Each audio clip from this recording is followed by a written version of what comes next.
সাঁইথিয়ারপুর মোহাম্মদ বাজার ফের প্রচারে বেরিয়ে গ্রামবাসীদের বিক্ষোভের মুখে পড়লেন বীরভূমের তৃণমূল প্রার্থী শতাব্দী রায়।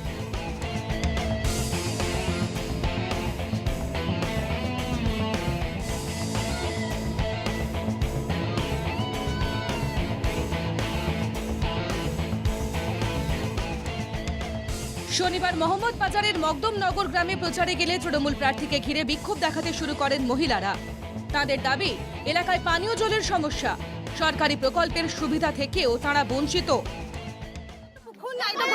কাজ করবো, আমাদের এতগুলো লোকে আমরা কোথাও যাবো? আর ড্রেন নাই, এখানে ড্রেনের লেগে আমাদের ঘর ডুবে যাচ্ছে। আমরা জল আছে তখন আমরা বাস খেতে পারছি না। আমার কাছে এইটাই যে আমার দিদি জানো আমাকে করে দেয়। ফটো করেছে মমতা, ফটো করাইছে, তাই দেখো ঘর পাবো। আর আমাদের বেকার ভাতা নাই, বৃদ্ধ আমি লক্ষ্মী ভান্ডার নাই, কিছু নাই। আমাকে বললে পার্টির লোকরা কি বলো গা। গ্রামবাসীদের আরো অভিযোগ, তৃণমূল প্রার্থী তাদের প্রশ্নের কোনো উত্তর না দিয়েই চলে গিয়েছেন।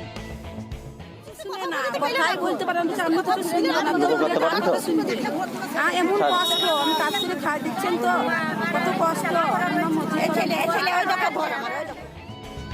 তৃণমূল প্রার্থীর দাবি, গ্রামবাসীদের অভিযোগ শুনেছেন, প্রয়োজনীয় পদক্ষেপ নেবেন।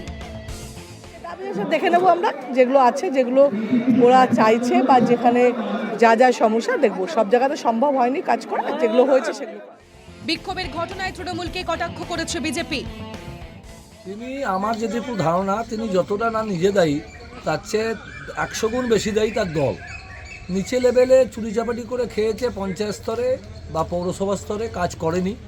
এবার স্বাভাবিক কারণে তারা তার কথা শোনেও নি, নিচে লেভেলে প্রতিনিধিরা। সেই ক্ষোভটা তার প্রতিফলন হচ্ছে শতাব্দী রায়ের ওপরে। গত মাসের 15 তারিখ বীরভূমের বাতাসপুর গ্রামে প্রচার চলাকালীন শতাব্দী রায়কে ঘিরে বিক্ষোভ দেখান গ্রামবাসীরা। বিক্ষোভের মুখে মেজাজ হারান বীরভূমের বিদায়ী সাংসদ। বীরভূম থেকে শুভদীপ পালের রিপোর্ট, ইনকে টিভি বাংলা।